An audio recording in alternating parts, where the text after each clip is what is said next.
スマエル・C・スナイダーの出張2日目、私はジェームズ・スチュワート、家を掃除しながら何気なくスマートスピーカーに音楽をかけてと告げた。深みのある、聞き慣れない男性の声がスピーカーから流れてきた。はい、君のサンシャインです。それから、エルシーに、今夜のレオネルの誕生日サプライズを忘れないようにとのことです。私は凍りつき、突然流れ出した音楽が耳を刺すようだった。私の妻はエルシーなら、レオネルは一体誰だ？すぐにエルシーに電話をかけた。ケのスマートスピーカー、何か触った？一瞬の沈黙の後、彼女の気取らない笑い声が聞こえた。ああ、数日前に友達が来たから、その子が自分のアカウントを接続したのかも。どうかした？私は笑ってごまかし、何でもないと言って電話を切った。その後、スピーカーのログイン記録を調べ、その見知らぬアカウントに紐づく会社の住所までタクシーで直行した。タクシーはソーラーデザインのビル前で止まった。顔を上げると、ガラスのファサードが陽光にきらめき、眩しかった。まるでこの会社がこの2年間、業界で圧倒的な勢いを見せているかのようだ。ソーラーデザインは、私が設立したドリームビルダーデザインスタジオの最大のライバルだ。受付はとてもプロフェッショナルで、私がライバル会社のボスと知りつつも、無礼な態度は見せず、ただ公的な対応をした。彼女は内線に連絡した。数分後、カジュアルなシャツを着た男性がエレベーターから慌てて出てきた。清潔で無邪気そうな顔をしていた。彼こそレオネル・メイソンだ。彼が私を見た瞬間、目に明らかな動揺が走ったが、すぐに平静を装い、非常に不自然な笑みを浮かべた。こんにちは、どちら様ですか？スマートスピーカーの件です。私は確信をつき、彼を冷静に見つめた。ログイン記録では、あなたのアカウントになっています。ああ、あのスピーカー。彼は突然思い当たったように、それから恥ずかしそうに頭をかきながら言った。あれは僕のルームメイトのものなんです。数日前、彼が僕のスマホでログインして、自分の会員期限が切れたから、数日間アカウントを借りたいって。何かご迷惑をおかけしましたか？本当にすみません。彼の言い分は完璧で、自分を遠ざけつつ、無邪気に見せていた。もし私がエルシーを知らなければ、信じていたかもしれない。彼女は傲慢で繊細だ。無関係なインターンの個人アカウントで自宅のデバイスにログインさせるはずがない。私の視線は彼の無邪気そうな顔からゆっくりと手首へと移った。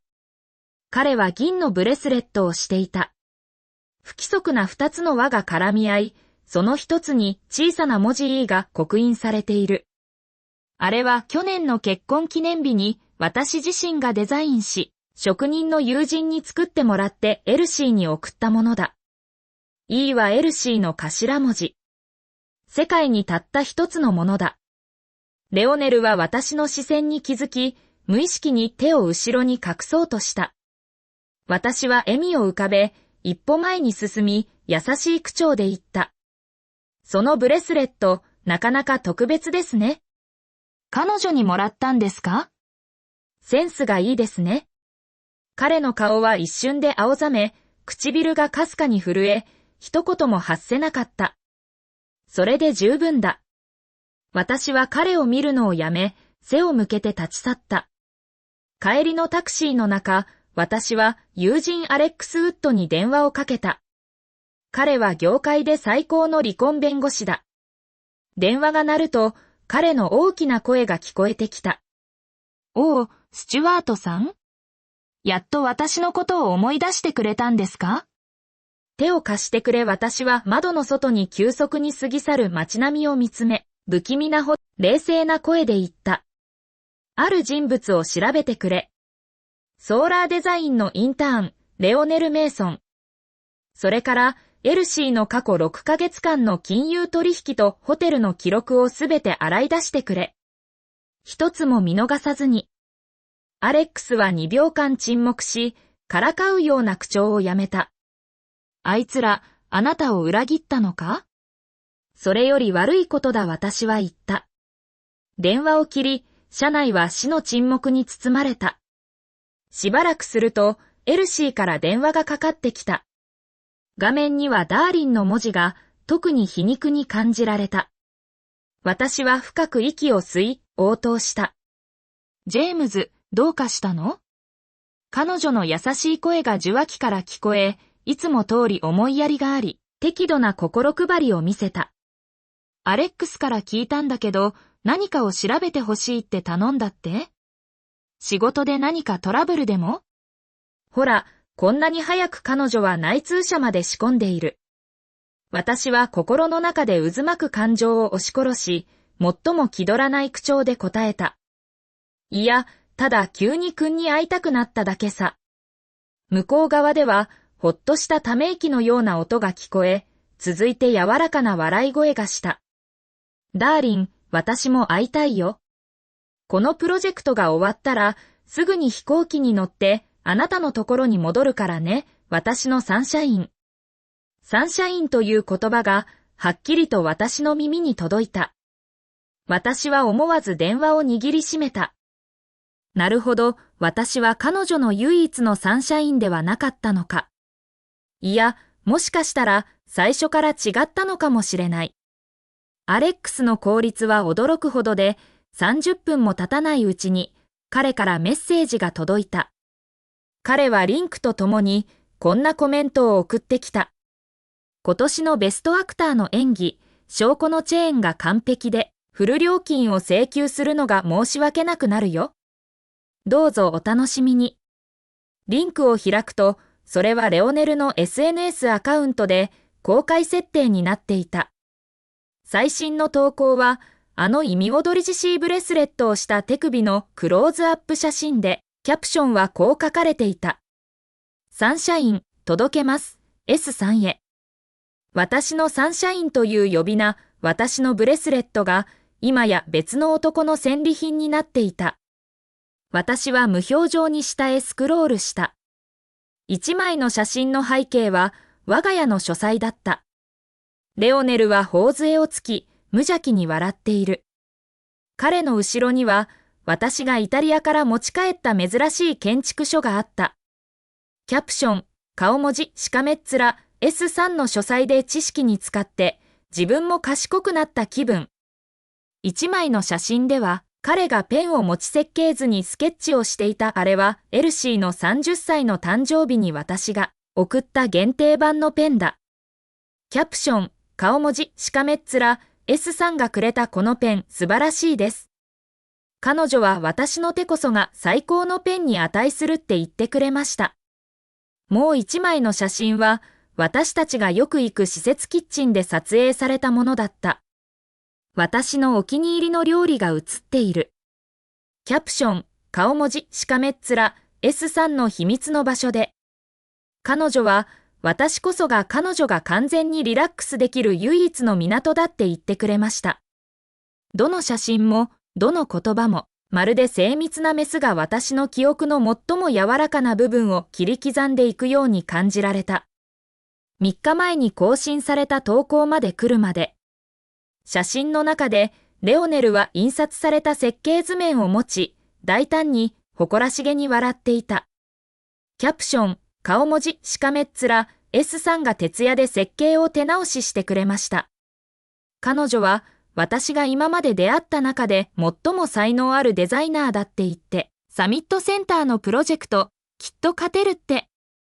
サミットセンターは、ドリームビルダーが心血を注ぎ、6ヶ月かけて準備してきたプロジェクトで、私のキャリアにおける最も重要な節目となるものだ。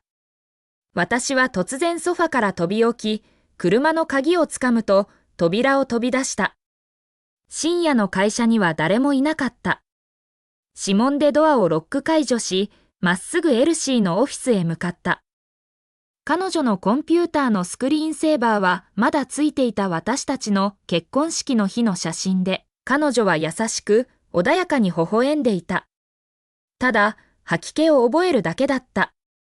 キーボードを叩くと画面がつき、パスワード入力ボックスが表示された。私は自分の誕生日を試した違った。結婚記念日も試したやはり違った。私は冷たく笑い、レオネルの誕生日を入力した。パスワードは正しかった。デスクトップはきれいに整理されており、すぐに暗号化されたフォルダーが見つかった。開けると、中にはサミットセンターの最終案があり、その細部には、私とチームの数えきれない日夜の努力とインスピレーションが詰まっていた。その隣には、もう一つのフォルダーが静かに置かれていた。たった一文字、L という名前で。開けると、その計画は私たちのものとほぼ同じで、いくつかの主要な体力構造とデザインのハイライトをわずかに調整しただけで、コア特許を避けつつ、計画の本質を残していた。その計画書には、レオネルの名前でサインがされていた。どうやらエルシーは浮気だけでなく、私の努力と私たちの会社の未来を盗み、彼女の愛人のために道を開こうとしていたようだ。胃が激しく逆流しそうになり、私は冷たいデスクを強く握りしめ、倒れないように耐えた。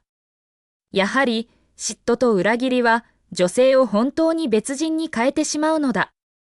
サミットセンタープロジェクトの入札イベントは、騒がしい熱気に包まれていた。私は目立たない隅に座り、ステージに上がるソーラーデザインの代表者の姿を見つめた。レオネルだ。彼は今日、シャープに仕立てられたビジネススーツに身を包み、靴は磨き込まれ、髪はきちんと整えられ、以前の無邪気さは消え、企業エリートのような鋭さを放っていた。彼は深く息を吸い、デザインコンセプトの説明を始めた。私のインスピレーションは都市の目から来ています。私たちは、ただの冷たい建築物ではなく、街と共に呼吸し、時代の鼓動を目撃する生き物であってほしいと考えています。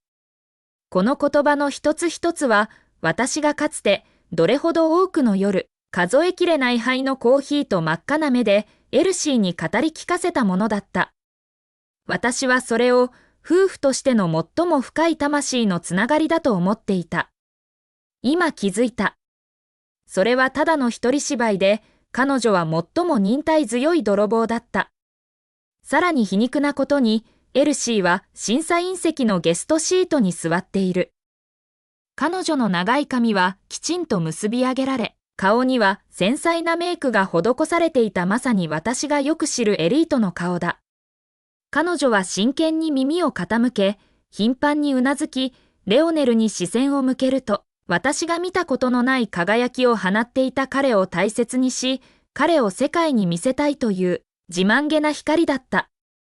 彼女は完全に観客席の隅にいる私を無視していた。まるで私は無意味な背景でしかないかのように。手のひらの電話が震えたアレックスからのメッセージだ。野球のバット持って乱入してやろうか。私は画面を見つめ、緊張した口元がほんの少し上がった。待て。ステージ上、レオネルのスピーチはクライマックスに達し、最終レンダリングが PPT に表示されたまさに私のコンピューターから盗まれたものだ。会場には低い驚嘆の声が広がった。スピーチは嵐のような拍手とともに終わった。司会者がステージに上がった。メイソンさん、素晴らしいプレゼンテーションをありがとうございました。では次に、本コンテストの特別審査員であり、業界で非常に尊敬されている大御所、ドリームビルダーデザインのスナイダーさんに、この提案について簡単にコメントをいただきます。マイクはエルシーに優しく手渡された。彼女は軽くうなずき、咳払いをして優しい視線をレオネルに注ぎ、ゆっくりと話し始めた。正直に言うと、かなり驚いています。メイソンさんのデザインは、芸術的な美学と実用的な機能性を完璧に融合させています。特に、いくつかの主要な体力構造の微妙な調整は非常に大胆で、非常に巧妙です。彼女は巧妙という言葉を使った。彼女がレオネルを称えるために使い、私を傷つけるために使ったあの言葉だ。彼女は一呼吸置き、落ち着いた視線で会場を見渡した。